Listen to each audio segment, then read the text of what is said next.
There is something about Australia that teaches you where not to look.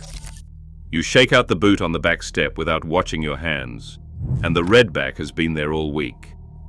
You wade off the sandbar past the mangroves into water that looks like any other water, not thinking once about what a nearly invisible jellyfish the size of your thumbnail is doing just below the surface. You watch the sandy dog trot across the beach car park and decide it belongs to someone. It doesn't. That isn't stupidity.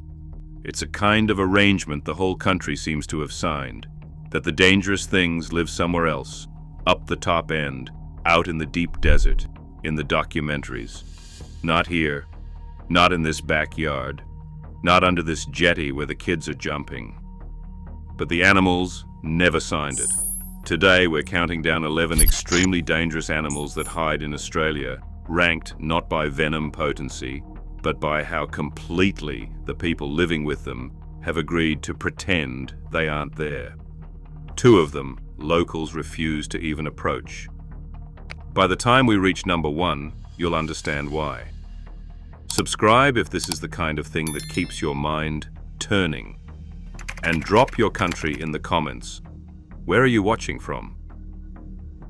Number 11, the redback spider. We start with a spider that lives where you feel safest, inside your own property. The redback is found in every state and territory. It doesn't want the bush, it wants the shed, the underside of the outdoor table, the rim of the mailbox, the garden hose coil. The female's body is barely the size of a pea, jet black with a red stripe, and she waits in the dark corners you reach into without looking. Around 2,000 people are bitten every year. Over 250 require anti-venom. Most bites happen between October and April, peak season for backyard activity, the same months people are most likely to reach into the dark corners without a second thought. The denial is the size. People scan for big dramatic threats and reach right past the one hiding in the letterbox. Number 11. The predator you've already reached past this week without knowing it. The most successful hide isn't in the wilderness. It's in the gap between the shed wall and the garden tap. Number 10. The dingo. The dingo ranges across most of the Australian mainland and hides in plain sight, disguised as something tamer than it is. When a dingo crosses a beach car park, the mind reaches for someone's dog got loose. That misread is exactly how the worst incidents happen. On K'gari, Fraser Island, where dingoes and tourists share the same sand, habituation has produced attacks, including fatal ones. A fed dingo isn't a friendlier dingo. It's a bolder one. Parks Australia has recorded repeated attacks on children on K'gari, and in every case the pattern was the same. Habituation built over months, one piece of food at a time, until the distance collapsed entirely. The denial is the costume. We see the shape of a dog and switch off the part of the brain that should stay on. Number 10, the wild animal we keep mistaking for a pet, right up until it stops behaving like one. The costume is perfect. The brain does the rest. Number 9, the common death adder. Most Australian snakes flee. The death adder built its life around the opposite instinct. It does not run, it does not warn, it waits. It lies in leaf litter and sandy coastal heath, patterned so well it disappears into the ground. People stand right beside it and see only dirt. Then it delivers one of the fastest strikes of any snake on the planet, measured in fractions of a second. The strike speed has been recorded at under 0.15 seconds. You will not see it happen. You will only know it has. The denial is the confidence of a familiar path. Nothing happened and nothing was there are not the same sentence. Number 9. The snake that never moves out of your way, because moving was never the plan. The path you've walked 100 times is not a guarantee. It's just a habit. Number 8. The blue-ringed octopus. The blue-ringed lives right along the coast, in tidal pools where families fossick on a low-tide afternoon. It's tiny, small enough to sit in your palm, and for most of its life it's drab and forgettable. The blue rings only blaze when it's alarmed, and by then you're already too close. It carries enough tetrodotoxin to kill 26 adults. There is no antivenom.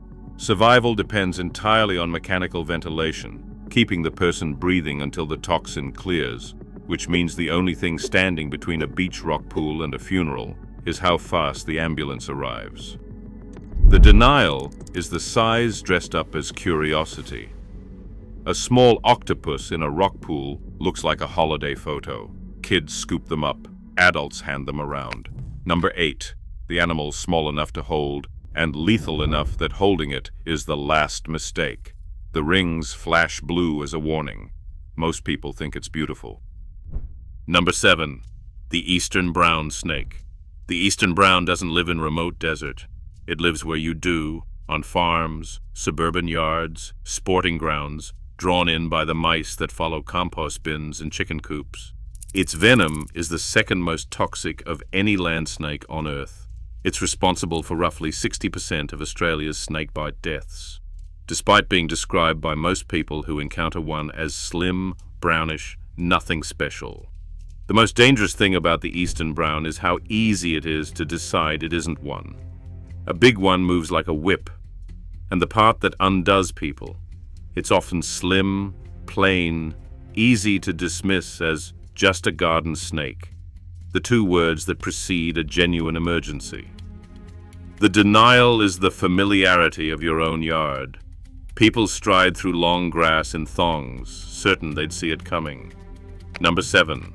The snake living beside the house, waiting for the grass to go still. It isn't hunting you, it's hunting the mouse under the compost bin. You just happen to be between the two. Number 6. The honeybee. We're at the halfway mark. If you're still here, you actually want to know what's out there. Hit subscribe, because from here the list stops being something you can walk away from. Now, a predator that doesn't look like one, and by Australia's own hospital data, the deadliest venomous animal on this list so far. The honeybee. Over 1,000 Australians are hospitalized by bee stings every year, more than every snake and spider combined. The venom isn't the story, the allergy is.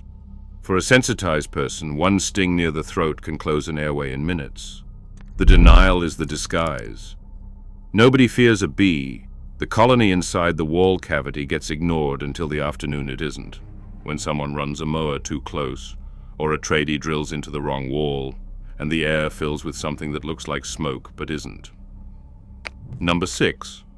The predator hiding inside the most familiar insect in the yard, quietly outscoring every monster you were warned about. The danger doesn't announce itself. That's the whole point. Number 5. The cassowary. The southern cassowary walks the rainforests of far north Queensland, the Daintree, the wet tropics, and the towns pressed against the forest edge at Mission Beach. It tops 60 kilograms.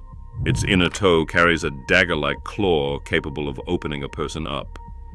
The Guinness World Records once listed it as the world's most dangerous bird. The denial is the whimsy. It has a blue neck and a funny crest, so the brain files it near a peacock. But a habituated cassowary, one that's learned humans mean food, will approach and hold its ground. People manufacture that, one tossed piece of fruit at a time, in the exact yards where rainforest meets the back fence. Mission Beach locals know the signs. Tourists learn them the hard way. Number 5. The animal we mistook for a photo opportunity.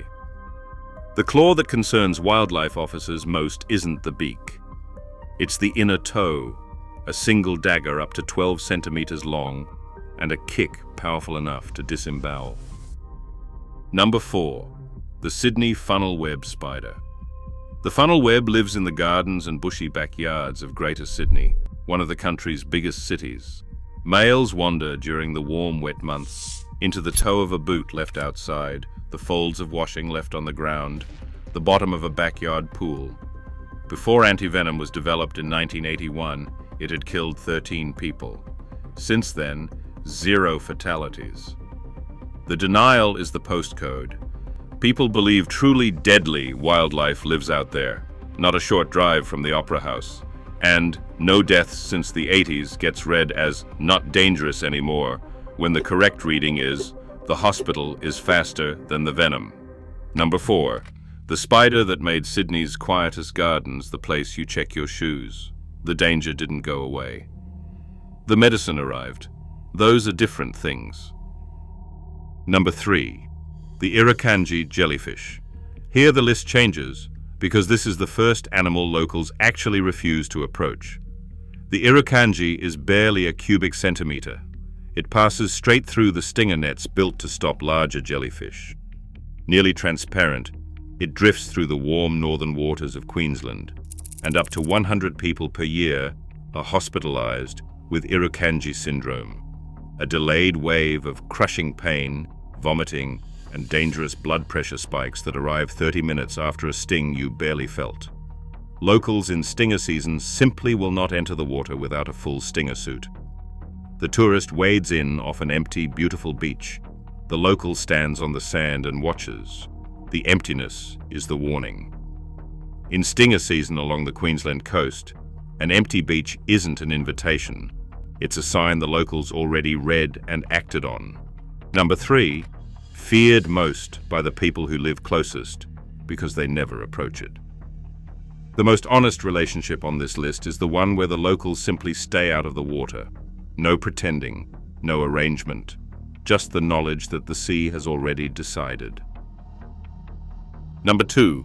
The saltwater crocodile. The other animal locals refused to get near, and the reason the top of the northern food chain was never truly ours. Everyone accepts there are crocs up north.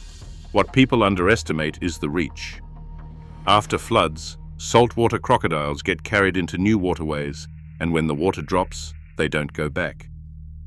Males routinely exceed 5 meters. An ambush hunter of extraordinary patience, invisible at the waterline, with a strike that closes in an instant. In croc country, there is no denial, because locals were never fooled. They don't swim. They don't clean fish in the same spot twice. They read the water as territory. Only the tourist reads it as scenery. Number 2. The predator that never surrendered the top of the food chain, and the only one on this list that makes even the most experienced locals stop at the bank and think twice before putting a foot in. Between 2001 and 2021, saltwater crocodiles were responsible for 25 deaths in Australia, according to the National Coronial Information System. Every single one of them happened near water someone had decided was safe. Number 1. The backyard. Not a monster from the documentaries. The wildlife of the ordinary Australian backyard. Here is the strangest number in this country. Most venomous animal incidents happen in urban and suburban areas, not remote bushland. Your backyard is a bigger statistical danger than a rainforest trek. The redback in the shed, the brown snake in the long grass near the trampoline, the bee in the wall cavity, the funnel web in the boot, all of it quietly in the 10 square meters where you feel safest. The denial isn't that Australia is dangerous. Everyone knows that. It's the daily assumption that the danger lives somewhere more dramatic than where you're actually standing right now. Number 1. Not one beast, but the everyday habitat we decided was neutral, while the food chain moved in around us and never left. So here is what this list is really about. Not fear. Fear burns off by morning. It's about the arrangement. The quiet one that lets a country pour its backyards and caravan parks over a wild world that is still completely intact and entirely indifferent to the people moving through it. The redback is still in the corner of the shed. The Irukandji is still drifting past the beach the locals won't enter. And somewhere in the long grass beside a house on the edge of a town you've driven past 100 times, a brown snake is lying still, waiting for the ground to quiet down again. The grass is the same grass whether or not you're looking at it. The animals were here before the streets had names, and they're not waiting for you to look. They already know you won't.